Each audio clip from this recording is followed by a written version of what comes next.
Welcome everyone to this episode of Facebook Live. We are Seedsheet and we use innovative materials and technology to make growing good food ridiculously easy. We do these Facebook Live videos every Thursday at noon so we can share with you gardening insight, amazing recipes, and answer your questions live to help you become a gardening guru. So today, in this Facebook Live episode, we're going to be covering a couple things. First, we're going to talk about how to manage insect pests in an indoor garden when you're growing your own food and your own fresh ingredients inside.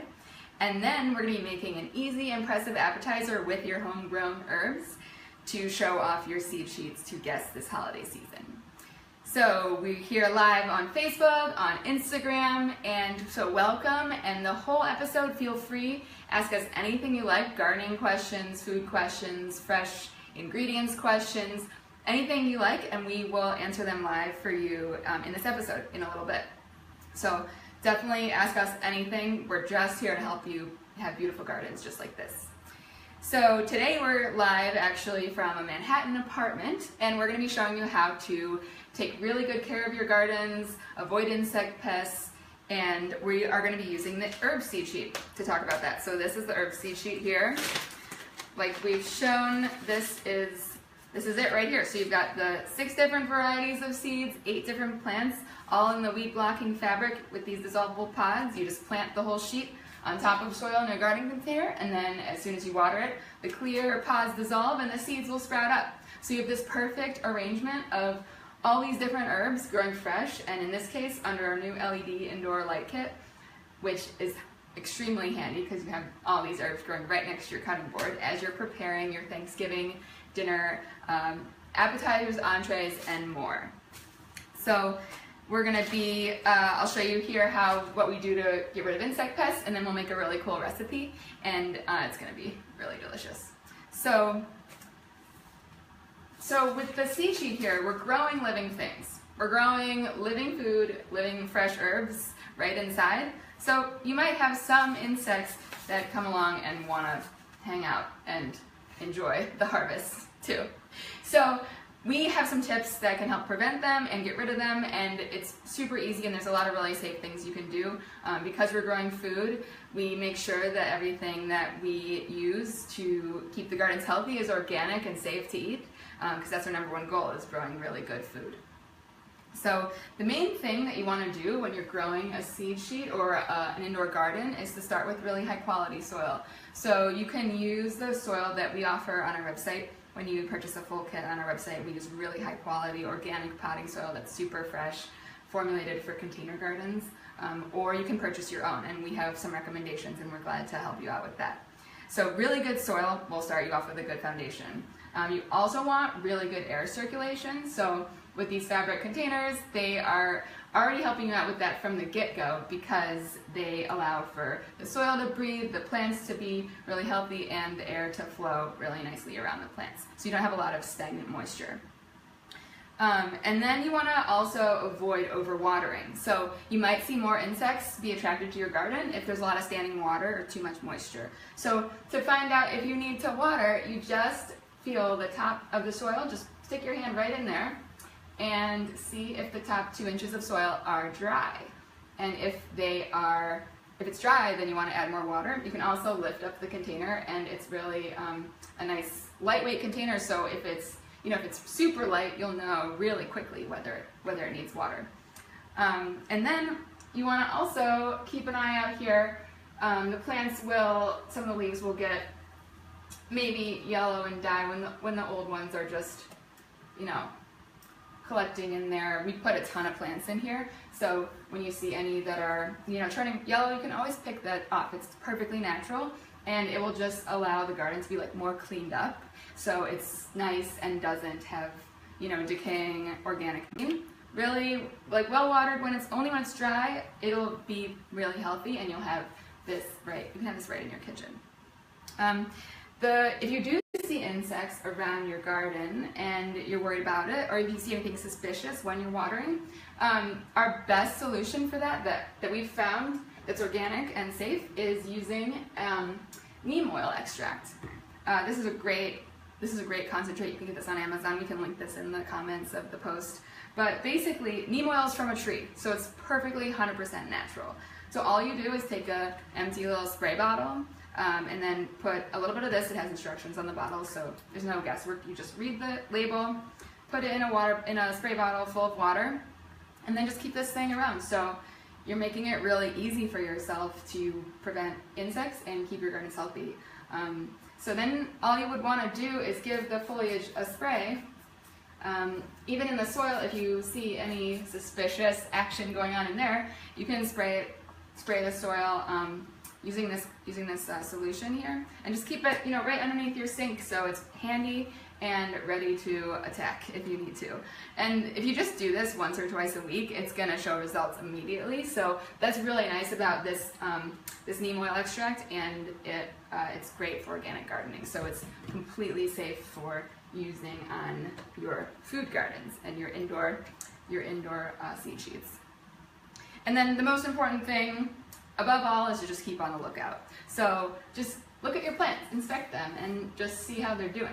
And if you see anything weird, you can always take a picture and email us at info@seedsheets.com, and we love seeing pictures of your gardens anyway, but we will help you out with whatever the issue is. And so that is a great way to get in touch with us and just check in. So that was easy, right? It's really easy to get rid of and prevent insects in the garden. Super simple, and then you also have your homegrown varieties here that are growing really super healthy. So now on to the food part. I hope you're hungry. We're going to be making a really cool appetizer, and it's great for Thanksgiving. So when you're thinking about Thanksgiving and food shopping and going to the stupid grocery store in the rat race that is maybe Manhattan around the holidays, it's a complete nightmare. So if you've got an herb garden with 6 different varieties that look totally amazing, you can cross all that stuff off the list. You don't need to buy parsley, you don't need to buy basil, dill, cilantro, onion greens, scallions, all of that is growing right in your kitchen. And so not only do you skip that off of your grocery list, but you also have something to talk about and avoid any awkward conversations with anyone you may or may not be hosting. So,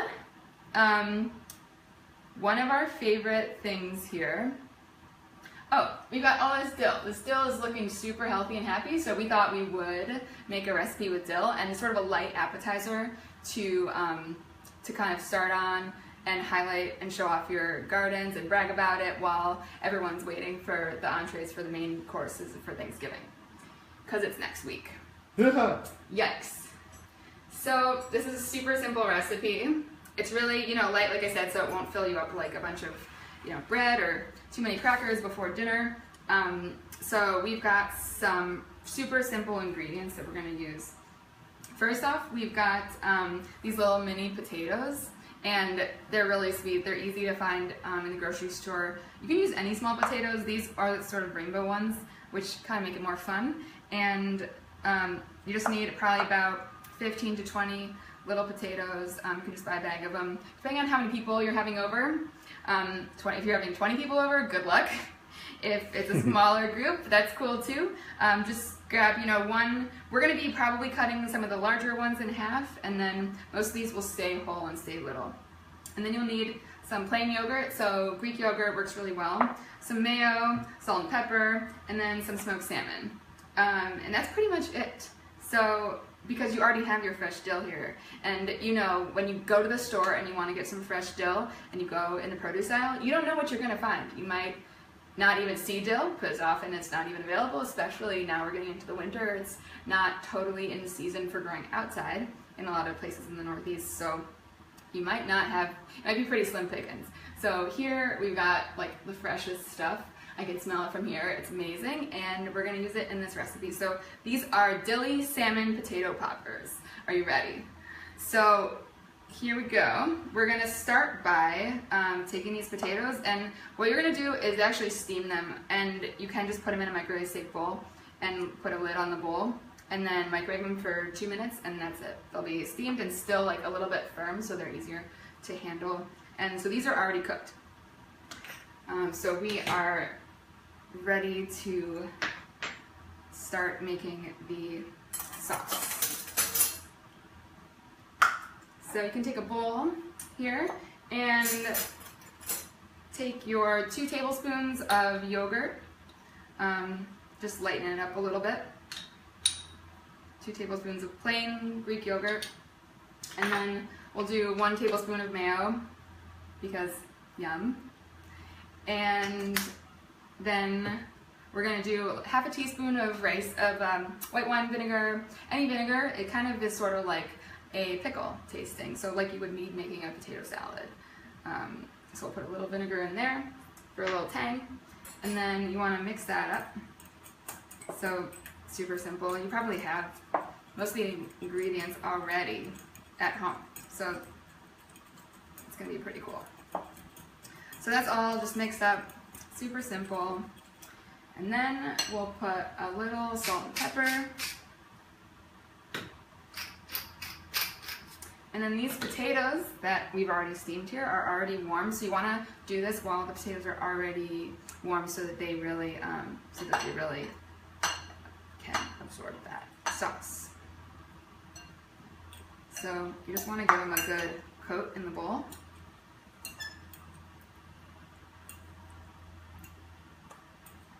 And nice, yeah, perfect little size, little appetizer potatoes. And then the most fun part, we're gonna harvest some fresh dill. So imagine if this was your life and you're in your kitchen creating an appetizer, and you can just go to your personal herbs seed sheet. This is your personal farmer's market, and you're just getting the most local, most delicious and fresh dill. And if you've ever picked your own dill, you know it tastes nothing like it does in the store. So this is just like an amazing thing to have. Also gives you a little bit of joy when you're maybe stressing out before the holidays, because I know it's not pretty at my house. So we're just gonna pick, a few sprigs of dill off the plant to start. And I like to take the stems off this because I'm just gonna be chopping it up, and then you don't get little chunks of stem in the appetizer. So those can be composted. And then give your little dill fronds a little chop, so they're nice and fine, and releasing those flavors, and they're really good. So we'll just add the dill in here. It's about 2 tablespoons, but it's going to just depend on how much potatoes you're using. This is a super flexible recipe, if you can't tell. You can pretty much make it exactly how you like it. So it's basically like we're making a little potato salad here, and that's that. So this potato mixture is combined, so now it will go right in the fridge, and this will need to cool just so the potatoes can cool down and soak in the flavors of this dill and the sauce.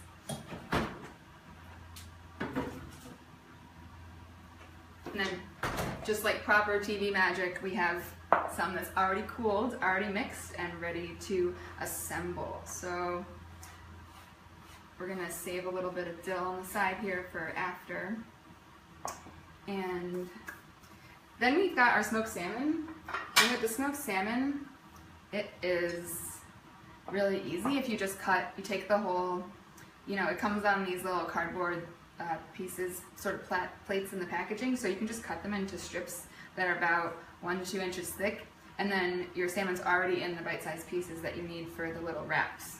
So it's really super simple.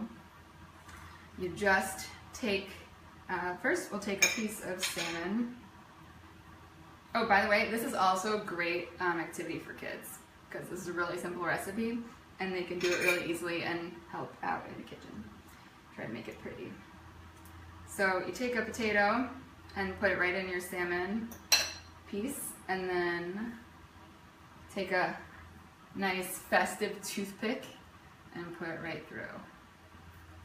So it's kind of like gonna be a really festive platter. And you can repeat that for, all the potatoes that you're gonna use. This one's a little big. You want the salmon pieces to be bite-sized, really, so it's not awkward and people can enjoy them. So as you're having this appetizer with your guests at Thanksgiving, it's a really good excuse for you to just be able to brag about your garden. So you can just tell them, you can just tell everyone that they're enjoying fresh dill that you grew. So that's really cool. While I'm doing this, let's see if we have any questions. Cool. Let's see. Hey, Becca. So Becca asks, that's a great question. Becca asks, when should you turn on the light when you're growing your indoor seed sheet? So that's a really good question.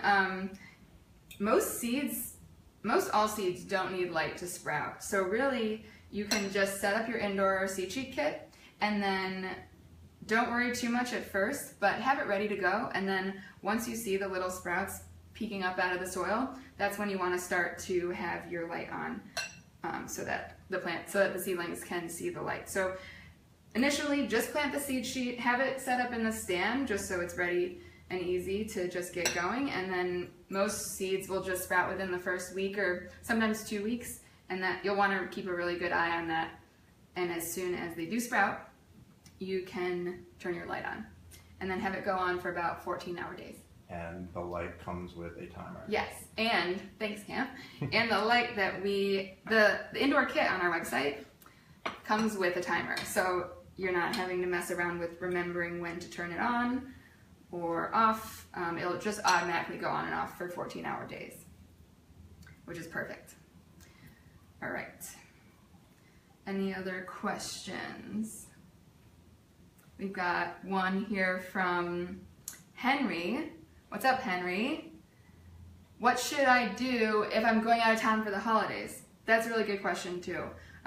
Obviously not everyone's hosting like this for Thanksgiving, or maybe you're going away in December. And you want to start your indoor garden because you want to have fresh ingredients. So we totally get it. The best things to do if you're going to be going out of town and you have an indoor garden is to first ask a really kind neighbor, see if you can trade them some fresh harvest maybe from your garden for them to water it for you. Otherwise, we're not always so lucky with that, especially in Manhattan. So the best thing to do would be to give it a really good water and put it somewhere not near a heater so that it probably won't dry out as quickly, and pretty much hope for the best for that. Most plants will bounce back if they dry out a bit. If they are completely bone dry, they can die, and then you can just start over and get a new seed sheet. That's really easy. If you're already set up and growing and your plants die, it is a sad thing, but the best thing about that is you can just start over. It's not like your goldfish died. It's like just some plants. But we totally get it, and I would just give it a really good water. The saucer here will help collect some of the water and hold on to it, and then as soon as the container's dry, it can absorb it back up. So that's a really nice thing about the system. All right. Any other gardening questions? Let us know, and we'll help you out. So this is pretty much almost done here, and we'll stop there with all these. Cool. So they're kind of adorable and pretty unique and really healthy. And so what you can do is make these. Well, first, actually, we'll give it a little dill confetti for on top. So it's always nice to garnish with fresh herbs too, for a little pop of extra flavor, but also to make it pretty, because you know your friends might want to Instagram it. Who knows? Or maybe you do.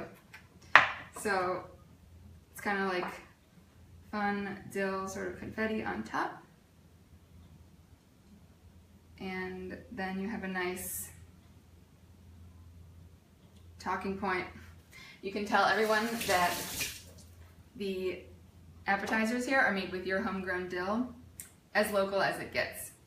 So this is a really nice, fun, light, cool appetizer you can put together. Like I said, have some kids put it together and make a really nice presentation of your homegrown harvests. So we're really into it. And we'll post the recipe on our website so you can check it out and just see what you need. And let us know if you have any questions. As a reminder, all these live videos are on our Facebook, on our YouTube, on our Instagram, on all of our channels, so you can always rewatch them if you want to just see this again. If you want to see how we solved for any insect pests, you can always look back at these videos and get some tips of how to do that. And then always, if you're having any issues or questions, you can contact us and we're happy to help you guys grow some fresh ingredients. So thanks for stopping by. If you're watching this video later, feel free to drop a question in and we'll answer it later tonight. And happy gardening, happy indoor gardening. 'Tis the season, and happy holidays, guys. Cheers.